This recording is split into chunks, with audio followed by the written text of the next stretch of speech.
Gamer Bros harassed me at a tournament. They didn't know I was their reigning champ.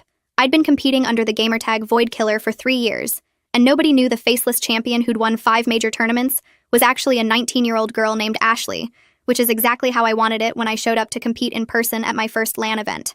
The second I walked into the tournament hall, a group of guys at the registration table started laughing and asking if I was lost, because the anime convention was next door. The tallest one, wearing a team jersey with Calvin on the back, slowly explained that this was a serious competition for professional players, not a casual Friday night where I could play Candy Crush on my phone. His friend Otto asked if my boyfriend was competing and offered to show me where the girlfriend section was so I could cheer properly without getting confused by all the complicated gameplay.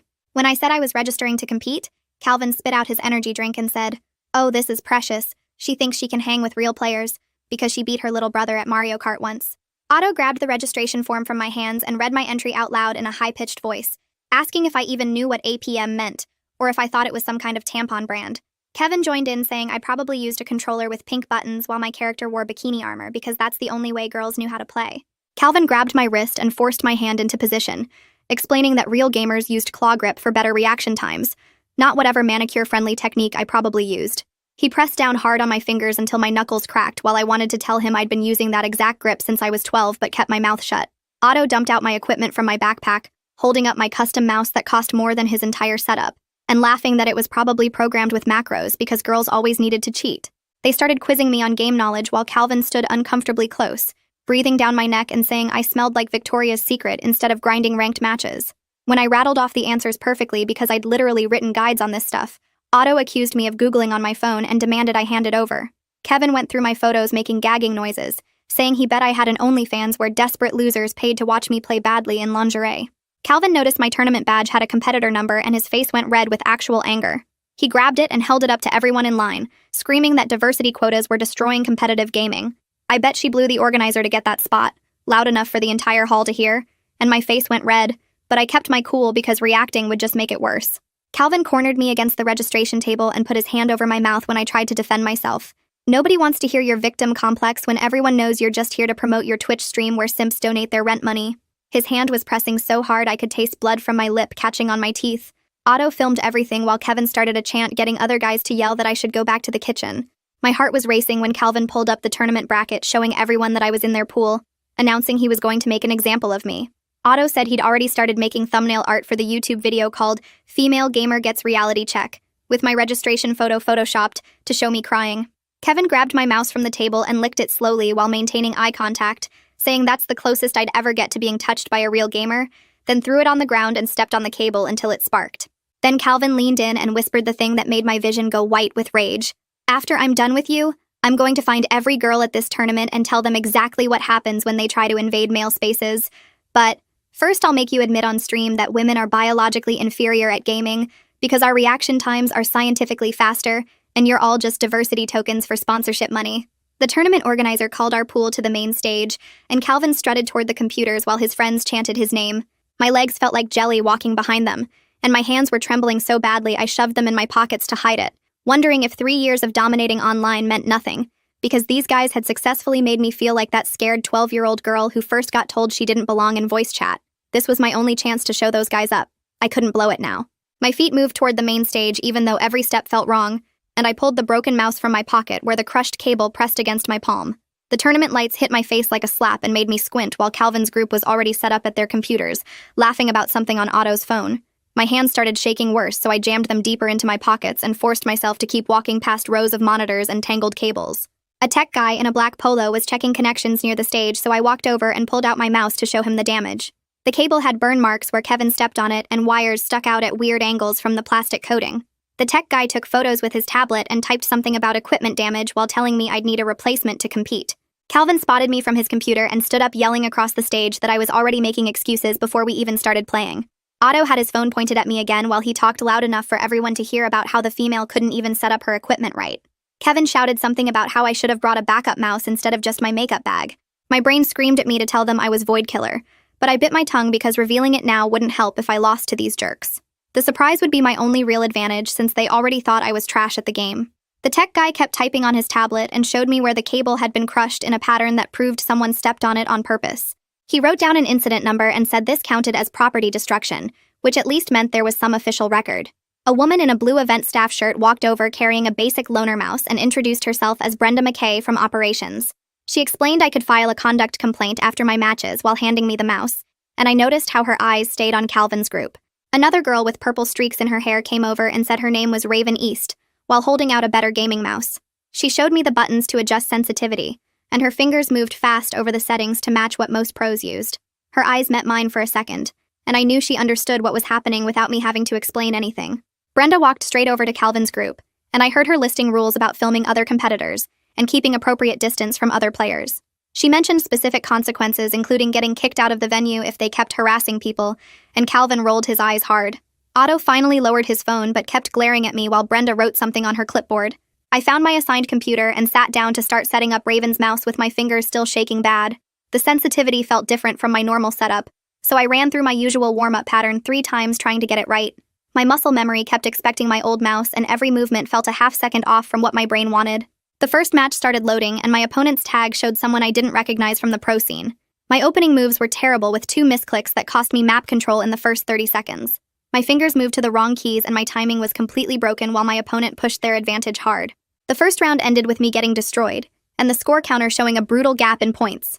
I forced myself to take a deep breath and tried to slow down my racing thoughts before the next round started. My hands were still shaking, but I made them stay on the keyboard and mouse instead of pulling back. The second round loaded, and I picked a safer strategy that didn't need perfect timing to work. My opponent kept playing aggressive, but I held defensive positions and waited for them to make mistakes. Slowly, my body started remembering how to play, even with the different mouse settings messing with my accuracy. I caught them out of position twice and converted both times into small advantages that added up. The round went longer, but I managed to take it by playing patient instead of trying anything fancy. Game 3 would decide the match, and my stomach was doing flips while the loading screen counted down. Calvin was destroying his opponent 2 computers over, and I could hear him trash-talking loud enough for everyone to notice. Otto kept looking over at my screen and shaking his head like he couldn't believe I'd won a round. The final game started, and I stuck with safe plays that I'd practiced thousands of times online. My opponent tried to bait me into bad trades, but I kept my cool and focused on the basics. Every click still felt slightly wrong, but I was adjusting faster now and landing more of my shots. The match timer counted down while we fought for control of the final objective on the map. My opponent went for a risky play that would have won instantly, but I read it coming and punished hard. The victory screen popped up showing I'd taken the match 2-1 with no style points. Relief washed over me, but I kept my face neutral since showing any emotion would just give Calvin's group more ammo. Calvin stood up from his computer and stretched his arms over his head, while his opponent just sat there staring at the defeat screen. The match timer showed 8 minutes and 40 seconds total, and Otto was already uploading highlights to his Instagram story. Kevin kept shouting about how that noob got wrecked and should uninstall the game forever, while other players turned to watch the commotion. Calvin walked past my setup and made a throat-cutting gesture at me before heading to the water fountain near the back wall. My next opponent loaded in, and I focused on the screen trying to ignore the knot forming in my stomach about what was coming. The match went smoother this time, with my hands finally steady enough to hit my combos without fumbling the inputs. I took it 2-0 with basic strategies that any decent player could execute, but at least I was moving forward in the bracket. A guy with a press badge and expensive camera equipment approached my station holding a wireless microphone with a logo I recognized from streaming events. Esteban Carrillo introduced himself as a reporter covering the tournament and asked if I had a minute to discuss the incident at registration. I told him I couldn't really talk about it on record right now, but maybe we could chat after the tournament wrapped up. He nodded and wrote something in his notebook before moving over to interview the guy who just lost to Calvin about his experience. Someone tapped my shoulder and showed me their phone screen where Otto's video was already getting shared across Twitter and Discord servers. The clip showed me at the registration table with Calvin's group surrounding me, but conveniently cut off right before Kevin destroyed my mouse. The caption read, "Girl tries to play with the boys at major tournament," and already had over 3,000 views in 20 minutes. My stomach felt like it dropped through the floor seeing how fast this narrative was spreading without any context about what actually happened. Comments were pouring in calling me an attention seeker and saying I probably sucked at the game anyway, which is why I needed special treatment. Brenda appeared near Calvin's group with her clipboard and pulled him aside for what looked like an official conversation based on her body language. She pointed at her badge and then at the security cameras while Calvin's face got redder with each word she said. He kept trying to interrupt, but she held up her hand and continued reading from what must have been the event code of conduct rules. Security guards moved closer to their setup area and positioned themselves between the players and the crowd barriers which hadn't been there before. Calvin threw his hands up and stormed back to his computer, muttering loud enough for everyone to hear about how soft gaming was getting. The bracket updated on the overhead screens showing the next round matchups, and my heart started racing when I saw my name lined up against Calvin. He immediately loaded into our game lobby and started with a cheese rush build that only works if your opponent doesn't scout it coming. My fingers moved to the defensive positions I'd practiced against this exact strategy hundreds of times in ranked matches online. The early pressure hit hard, but I held my buildings and workers safe while his units crashed against my defenses without breaking through. His all-in attack failed and left him behind in economy, which I converted into a steady advantage over the next 10 minutes. The crowd started murmuring when the score screen showed me taking game 1, because nobody expected the random girl to handle his signature aggressive opening. Calvin's face went dark, and Otto stopped filming while Kevin just stared at the screen like he couldn't process what happened. Between games, Calvin raised his hand and called for a referee, claiming my equipment needed inspection for illegal modifications. The ref walked over and picked up Raven's mouse, examining it from every angle, while Calvin insisted there must be programmed macros, giving me an unfair advantage.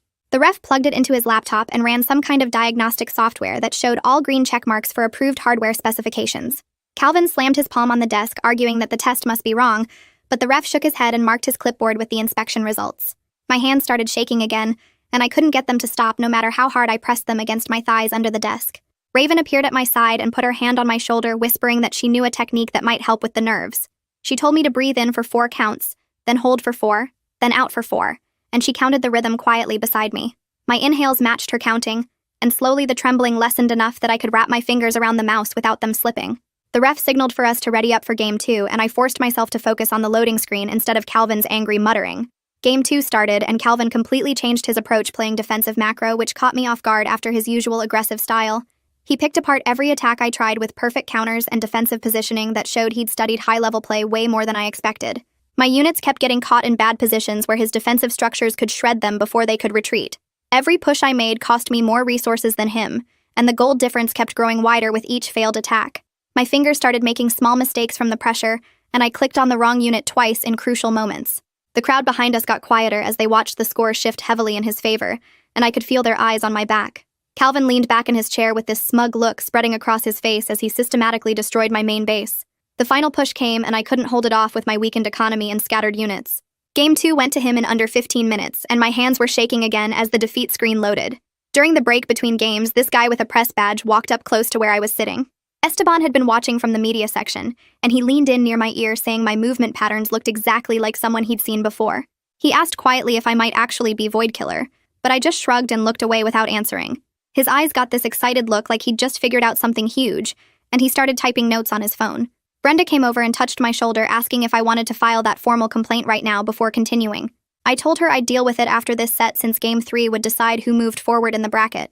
She nodded and walked to a spot where she could watch Calvin directly without being obvious about it. The referee signaled for us to load into Game 3, but the stream overlay started glitching with weird graphical errors. A technical pause got called, and we had to sit there staring at our frozen screens waiting for the tech team to fix it. Calvin kept muttering loud enough for everyone to hear about how delays only helped bad players who needed extra time to think. The silence stretched on for what felt like forever, with just the hum of computers and occasional coughs from the crowd. My leg wouldn't stop bouncing under the desk, and I pressed my palm against my thigh to make it stop moving. Finally, the overlay got fixed, and the referee told us to resume from where we'd paused in the early game. Otto and Kevin started heckling even louder than before, even though security guards moved closer to where they were standing. Their voices mixed together into this annoying background noise, but I forced myself to focus only on my screen and keyboard. Every click had to be perfect now, since one mistake would end my tournament run right here. My fingers moved across the keys, setting up my economy while scouting his base for any early aggression signs. The game stayed even for the first 10 minutes, with both of us playing safe and building up our armies carefully. I started typing "I'm Void Killer" in the all chat, but stopped myself before hitting enter, since revealing too early wouldn't help. Better to let my gameplay speak first and save the reveal for after if I managed to win this. The mid-game fights started happening all over the map, and we traded units back and forth pretty evenly. Calvin tried to sneak an expansion, but I caught it with my scout and shut it down before it could finish. The resource advantage from denying that base started adding up slowly, and I converted it into better upgrades. Our armies crashed together in the middle of the map for what would probably be the final battle of the game. I managed to get better positioning on the high ground, and my ranged units could hit his front line without taking return fire. His units started melting faster than mine, and he tried to retreat, but I'd already sent a small force to cut off his escape route. The fight was incredibly close, but my positioning advantage made just enough difference to win the engagement. Calvin's main army got wiped out, and I pushed straight into his base while he scrambled to rebuild defenses. He typed "GG" in chat, but when I stood up to shake hands, he just turned away, muttering something about luck. The standard handshake after matches was basic etiquette, but I wasn't going to force it if he wanted to be a sore loser. Calvin immediately raised his hand, calling for officials, and started yelling that I must be using macros or scripts. He demanded they inspect my computer and review all the match logs to find evidence of cheating. His face was red and sweaty while he pointed at me saying no girl could beat him without illegal assistance. The head referee came over looking tired of dealing with false accusations, but protocol meant they had to investigate any formal complaint. I handed over Raven's mouse without arguing and stood back while they plugged it into their diagnostic laptop. The tech team pulled up my input logs from all 3 games and started reviewing them on the big screen for everyone to see. My actions per minute stayed consistent within normal human ranges, and there were no suspicious patterns indicating automation. They checked the mouse software for any programmed macros, but found only the standard DPI settings that every competitive player uses. The inspection cleared me completely after about 10 minutes of thorough checking, and the referee turned to address Calvin directly. Brenda stepped forward with her clipboard and issued Calvin an official conduct penalty for making false accusations without evidence. She explained that harassment through baseless cheating claims was specifically listed in the tournament code of conduct he'd signed. Otto kept filming everything, but now his clips included Calvin's tantrum and the officials shutting down his protests publicly. The narrative online started shifting as people shared videos of Calvin getting penalized for trying to get me disqualified after losing fairly. I pulled out my phone between rounds and started taking photos of my broken mouse from every angle, capturing the melted plastic where Kevin had stomped on the cable. The tech staff member who'd examined it earlier walked over and I asked him to look at it again while I documented everything. He pointed out specific damage patterns that showed deliberate crushing force rather than accidental damage, and I wrote down his badge number as a witness. My fingers moved quickly typing timestamps for when each incident happened, and listing everyone who saw the damage, including 2 other competitors who'd been standing nearby. The simple act of building this record made my hands stop shaking for the first time since walking into the venue. Esteban sat at a corner table typing rapidly on his laptop, and I could see him pulling up statistics about female dropout rates at gaming events. He interviewed 3 other women competitors who all described similar experiences without mentioning specific names or tournaments. His article went live within an hour with careful wording that avoided defamation, but painted a clear picture of systemic problems. The headline read, "Pattern of harassment drives female talent from competitive gaming," and already had hundreds of shares. A man in an expensive suit approached Brenda's admin desk, and I recognized the sponsor logo on his badge as Ashok Shah from one of the major hardware companies. He gestured at the crowd and spoke quietly but firmly about brand reputation and the need for visible policy enforcement. Brenda nodded and made notes while he suggested adding security specifically for feature stage matches. Within 20 minutes, the organizers had maintenance staff setting up rope barriers around the main stage area. Security guards took positions at each corner, and new signs went up listing specific prohibited behaviors with clear consequences. The buffer zone meant spectators couldn't get within 10 feet of competitors during matches. My name got called for the next pool match, and I sat down feeling the borrowed mouse respond better to my movements. Each click landed exactly where I intended, and my opening build flowed smoothly without hesitation. The opponent tried an early harassment strategy, but I scouted it perfectly and countered hard. My fingers found their rhythm and muscle memory took over completely. The second game went even smoother as I predicted every move and shut down attacks before they could develop. My final pool match was against a player I'd beaten online dozens of times, though he didn't know it. He played predictably, and I dismantled his strategy piece by piece with calm precision. The win secured my spot in bracket play, and I stood up feeling like myself for the first time all day. My phone buzzed constantly with notifications, and I made the mistake of checking them. Death threats mixed with messages of support created a jarring contrast that made my stomach turn. Someone had posted my personal social media accounts, and strangers were flooding every platform. I switched to airplane mode except for brief checks between matches to see if anything urgent came through. The game client on my computer showed private messages from usernames I recognized as top players. They wrote things like, "Your macro game looked familiar," and "Keep pushing through this," without directly saying they knew who I was. Even these small anonymous supports helped ease the isolation of being the only target. A security guard approached with an iPad showing grainy footage from venue cameras. The video clearly showed Kevin's foot coming down on my mouse cable multiple times while Otto filmed and laughed. They explained they were building a case for property damage and needed my written statement about the equipment's value. Raven appeared at my shoulder during the break and suggested we get some air outside. We walked to a quiet area behind the venue where delivery trucks were parked and nobody would bother us. She told me about her first tournament where guys had hidden her keyboard before matches. I shared my story about being kicked from voice chat repeatedly when I was 12. We compared notes on the exhausting grind of constantly proving ourselves just to exist in these spaces. The shared understanding felt like finding an oasis in a desert of hostility. Something about her genuine support made me want to stop hiding, and I found myself saying the words quietly. "I'm actually Void Killer," came out barely above a whisper, but her eyes went wide with immediate recognition. She grabbed my arm and her whole face lit up with excitement before she caught herself and lowered her voice. "I knew it. Your movement patterns are exactly the same," she said, and promised to keep it secret until I was ready. Having just one person who knew the truth lifted a weight I hadn't realized was crushing me. The break ended, and I walked back inside to the admin desk where they were updating bracket seedings for the quarterfinals. My hands typed Void Killer, Ashley, into the stream tag field, and I stared at the screen for a few seconds before clicking submit. The change went live instantly, and I watched my phone light up with notifications as people started connecting my face to the name. Walking to my setup, I could hear murmurs spreading through the crowd as more people checked the stream and saw who I really was. The overlay on the main screen updated with my full identity, and the Twitch chat scrolled so fast it became a blur of messages. Some viewers typed, "No way, that's really her," while others posted screenshots comparing my gameplay from earlier matches to old Void Killer footage. My warm-up routine helped steady my breathing as I loaded into the practice range and ran through my usual drills. The quarterfinal opponent sat down across from me looking confused after checking the updated bracket on his phone. Game 1 started rough with my fingers feeling stiff, and my timing completely off on basic combos. He took an early lead while I struggled to find my rhythm and made stupid mistakes I hadn't made in years. Between games, I closed my eyes and focused on the muscle memory built from thousands of hours of practice. Game 2 went better as I stuck to safe strategies and solid fundamentals instead of trying anything fancy. My macro play slowly pulled ahead, and I took the second game with careful positioning. Game 3 came down to one final fight where I barely edged out the win through better resource management. Standing up from the computer, I noticed Calvin waiting near the hallway that led to the bathrooms. He stepped directly in my path despite the earlier warnings about keeping distance from me. His hand grabbed my shoulder and he started saying something about how I cheated, but security appeared immediately. 2 guards pulled him away while he kept shouting, and his whole group got escorted toward the exit doors. Their faces turned red with anger as they realized they were actually getting kicked out of the venue. Esteban approached with his recorder and asked if I'd give an official statement about everything that happened. I told him I'd talk after the tournament ended, but only about specific topics I was comfortable discussing. He nodded and wrote down my contact info for a follow-up interview once things calmed down. The semifinal match started 20 minutes later against a player who'd been competing professionally for 6 years.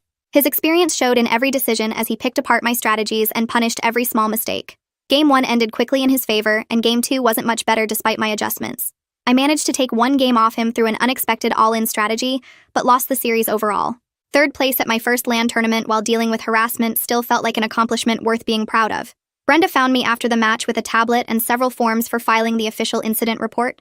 Each section required specific details about times, witnesses, and exactly what happened with the damaged equipment.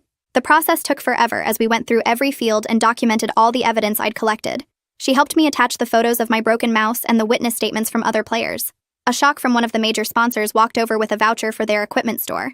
He explained their company was taking a stronger stance against harassment and wanted to replace my destroyed mouse. I accepted the offer while understanding this was more about protecting their brand image than actually caring. The voucher would at least get me a new mouse without having to pay out of pocket for someone else's vandalism. The tournament organizer took the main stage microphone and announced that Calvin's group had been ejected from the venue. He added they were temporarily suspended from all events pending a full investigation of today's incidents. Players throughout the venue looked up from their games as the announcement made it clear there were actual consequences. Other competitors started talking about similar experiences they'd had at previous tournaments. Back at the admin desk, I opened a document and started typing a brief statement about my identity. Each word needed to be factual and professional without giving trolls any emotional ammunition to use against me. I confirmed I was Void Killer and had been competing under that name for 3 years. The statement condemned harassment in competitive gaming without using inflammatory language or personal attacks. I mentioned the importance of creating safe spaces for all players regardless of gender or background. The final paragraph thanked the tournament staff and fellow competitors who'd shown support throughout the day. After reviewing it 3 times, I saved the document and prepared to post it on my social media accounts. My phone showed hundreds of messages, but I'd deal with those later when I had energy to sort through them. The important thing was that I'd competed, placed 3rd, and shown everyone that I belonged here. Calvin and his friends were gone, banned from the venue with their behavior documented for everyone to see. Tomorrow would bring new challenges, but right now I just wanted to pack up my stuff and process everything that happened. My phone was already blowing up with notifications, so I opened Twitter first and saw my mentions split between people calling me brave and others saying I faked the whole thing for attention. The hate messages outnumbered the support 3-1, with guys posting screenshots of my gameplay claiming I must have cheated somehow. I switched my account to private and started blocking anyone with anime profile pics, sending death threats about ruining gaming. My Instagram had dozens of DM requests from random accounts with messages I didn't even want to read based on the previews. I turned on the strictest moderation settings and limited comments to only people I followed back. Setting up a press contact email took 5 minutes on my phone while muting all notifications except from my approved friends list. The tournament coordinator walked onto the main stage and started calling people up for the awards ceremony. I found a seat near the back and watched them hand out trophies for 1st and 2nd place. When they announced a special sportsmanship award, the coordinator called my name and motioned for me to come up. My legs felt weak walking up those stairs with everyone watching, but I made it to the stage. The coordinator handed me a small plaque while saying something about grace under pressure that I barely heard over my heartbeat. The trophy felt lighter than I expected, and the engraving was already smudged, but at least they acknowledged what happened. Walking back to my seat, several players nodded at me with what looked like respect, or maybe just pity. After the ceremony ended, I grabbed my backpack and headed for the exit where Raven was waiting by the doors. She pulled out her phone and we swapped Discord tags and Steam IDs for future practice sessions. "We should run some sets online next week," she said while saving my contact info. I texted my mom that everything was fine and I'd be home in a couple hours. My dad replied immediately with 17 question marks, but I'd explain everything later in person. Raven gave me a quick hug before heading to her car, and I stood there for a moment feeling less alone. The drive home passed in a blur and I crashed into bed still wearing my tournament shirt. My doorbell woke me up the next morning with a delivery guy holding a box from the sponsor. Inside was the replacement mouse, exactly the same model Calvin's friend had destroyed yesterday. I plugged it into my computer and opened my streaming software for the first time in days. My hands moved through the familiar setup process, adjusting the camera angle to actually show my face this time. The stream title read, "Void Killer Plays Ranked," and I hit the Go Live button before I could overthink it. My viewer count jumped to 300 within seconds as I loaded into my first match. The fear sat heavy in my chest, but my fingers found their rhythm on the keyboard anyway. This was my space, and nobody could take that away from me anymore. All right, that's a wrap on today's little journey. Really appreciate you hanging out and wandering through all this with me. Hope to see you back here again soon. Like the video, it helps more than you think.